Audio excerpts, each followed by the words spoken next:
Fala, jovens! Tudo bem com vocês? Eu sou o Luciano Filho, bem-vindos ao Sábado 14 e aqui estou eu para falar de mais um Mestre dos Brinquedos. Dessa vez, a 10ª entrada chamada O Mestre dos Brinquedos, o Eixo do Mal.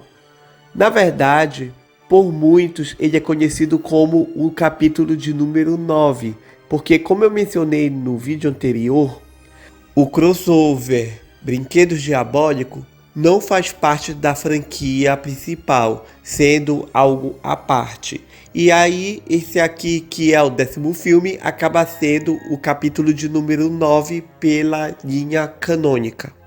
E afinal, que parte se encaixa esse filme dentro da franquia?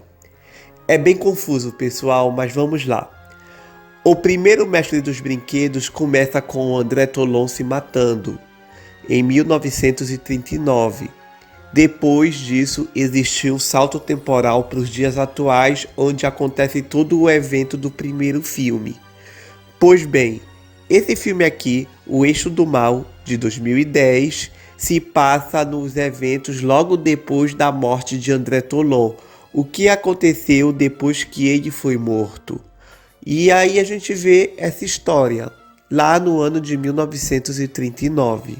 Então, se fosse para botar numa linha cronológica, primeiro viria Retro Puppet Master, depois Puppet Master 3, depois a introdução do primeiro Puppet Master, aí sim vem esse Puppet Master Acts of Evil, e depois o resto do Puppet Master original. Então, gente, na história desse filme, logo após a morte de André Tolon, Danny acaba escutando o barulho do tiro que matou o André e vai ver o corpo do homem. Lá dentro do quarto, ele acaba encontrando o baú com os bonecos. Ele pega o baú, leva para casa e traz os bonecos de volta à vida com o soro que dá vida a seres inanimados. Danny acaba descobrindo que um dos nazistas que estava no hotel para matar André Tolon está trabalhando numa fábrica de armas ao lado de sua namorada Beth. Então ele começa a suspeitar que existe uma conspiração de nazistas infiltrados nos Estados Unidos para algum plano mirabolante. Lembrando que o filme se passa em 1939 e então está ali no começo da Segunda Guerra Mundial. O filme traz uma questão curiosa envolvendo Danny, porque o irmão dele se alistou no exército e vai servir. Por outro lado, o Danny foi recusado porque ele tem um problema na perna, o que faz ele ficar mancando o tempo todo. Então ele se sente mal porque ele queria servir os Estados Unidos, o seu país, de uma forma melhor, porém não tem como. Então o jeito que ele encontra para servir o país dele é usando os bonecos do André Tolon para impedir que esses nazistas infiltrados façam o que eles querem fazer. Vamos lá. De uma forma geral, levando em consideração as bombas que a gente tem assistido desde A Maldição do Mestre dos Brinquedos, esse filme aqui foi uma leve melhora. O design dos bonecos melhoraram e a história está um pouquinho mais séria, um pouquinho mais interessante. Mas isso também não quer dizer muita coisa, pessoal. Esse filme está longe da qualidade dos primeiros. Em questão de tudo, a movimentação dos bonecos é dura. Muitas vezes, quando eles aparecem, dá pra ver que são apenas bonecos cuja alguém por trás está mexendo eles. Não tem aquele stop motion muito legal que a gente via no começo da franquia. Então, isso é um problema. Existe muito diálogo, muita conversa. E a gente, que é fã da franquia, quer ver os bonecos entrando em ação. E isso demora muito para acontecer. Na maioria das vezes é diálogo e acaba irritando um pouquinho. Chega uma hora que a vontade é de passar o filme para ver a parte que realmente interessa, que são os bonecos matando. E ao mesmo tempo, me parece tudo um pouco teatral demais. Não parece verossímil, não parece realista. Por exemplo, Eu lembro que no Mestre dos Brinquedos 3, que se passa lá na Alemanha, né?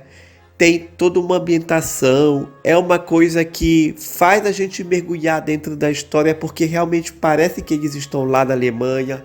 Dá pra ver o cuidado com a produção e com o filme. Esse aqui não tem nada disso. É tudo feito num galpão, no cenário. Parece que tá todo o tempo dentro de um teatro. Não parece real. Isso pra mim é um problema.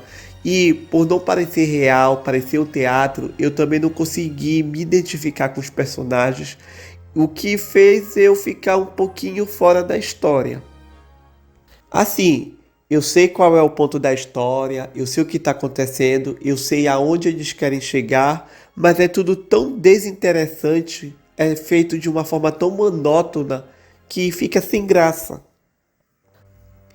O David Kotoko volta como diretor e ele faz o que pode com o que tem. O roteiro escrito de Charles Band definitivamente não ajuda. E, gente, infelizmente, essa história de guerra entre nazistas vai se perpetuar aí por mais alguns episódios da franquia, infelizmente. E isso vocês vão ver nos próximos capítulos. Uma curiosidade desse filme em específico é que nele somos apresentados a uma nova marionete. Dessa vez é o Ninja.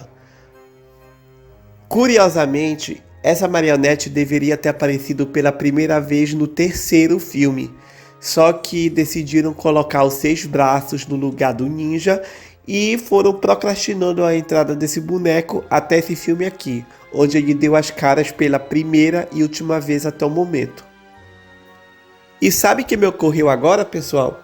É que a qualidade do movimento dos bonecos é muito ruim nesse filme.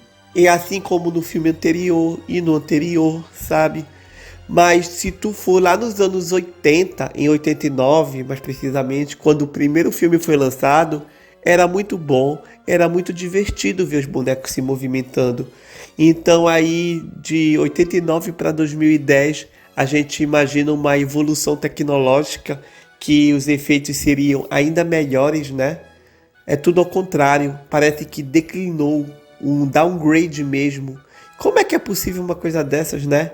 Os anos passam, a tecnologia avança, mas a qualidade fica ruim. Então, é algo a se pensar, né? Ah, e uma coisa que me deu bem raiva nesse filme aqui, pessoal, é o final dele. Quer dizer, ele não tem final, ele dá ganchos para uma sequência. Obviamente, estavam pensando aí em fazer já essa trilogia, a Axis, né? E, bom, eu odeio o filme que acaba sem dar uma conclusão. Esse é um dos poucos da franquia que acontece isso. Eu acho que aconteceu com a parte 6 também, né? Acabar sem uma conclusão. E não é bacana. Isso aí com certeza foi um ponto negativo para esse filme. Pois bem, pessoal, o Mestre dos Brinquedos, o Eixo do Mal, é tecnicamente a 10ª entrada da franquia, que tem seus altos e baixos, e esse aqui está no meio termo. Não é o pior filme da franquia, mas também está longe de ser o que já foi em outrora lá nos primeiros filmes. Então, vale uma assistida, mas não esperem muita coisa também. Então é isso que eu tenho para falar desse filme, pessoal. Vocês já assistiram? O que vocês acharam? Vão aí e comentem que eu respondo se for necessário, tudo certo? Ah, e antes de eu terminar com esse vídeo, eu queria pedir que tu que não é inscrito, por favor, se inscreve no canal. Felizmente, gente, o canal tem crescido de uma forma surreal. Eu tô vendo aqui muita gente comentando e isso tá muito bacana. Só que muita gente assiste os vídeos e não se inscreve. Então se inscreve só para me apoiar, dar essa ajuda aí, tá certo? Então até o próximo vídeo. Tchau!